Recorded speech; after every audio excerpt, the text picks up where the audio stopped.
खबरों के सिलसिले को आगे बढ़ाते हुए अब रुख करेंगे कोटली लोहारां थाना। कोटली लोहारां पुलिस इन एक्शन कानून शिकन अनासर के खिलाफ सख्त क्रैकडाउन के बाद शेरपुर से सोशल मीडिया पर नाजायज़ असला की नुमाइश करने वाला मुलजिम शाहरोज़ और मुसम्मी रिजवान और मुदस्सर के खिलाफ शराब फरोशी का मुकदमा दर्ज कर लिए गए।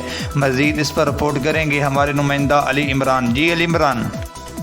जी बिल्कुल, अली इमरान की रिपोर्ट के मुताबिक एसएचओ थाना कोटली लोहारां शफात रज़ा बली ने मीडिया से गुफ्तगू करते हुए कहा कि जराइम पेशा लोग माशरती नासूर होते हैं जो अपने वक्ती फ़ायदे के लिए हमारे मुल्क की नस्लों को तबाह और बर्बाद कर देते हैं। हम पुलिस वाले अपनी फ़राइज़ से आगाह हैं, किसी जराइम पेशा अनासर को माफ़ी नहीं मिलेगी। DPO सियालकोट अब्दुल गफ़ार कसरानी की हदायत के मुताबिक इनके खिलाफ दबंग एक्शन लिया जाएगा। कैमरामैन टीम के साथ Ali Imran, city wide news Sialkot.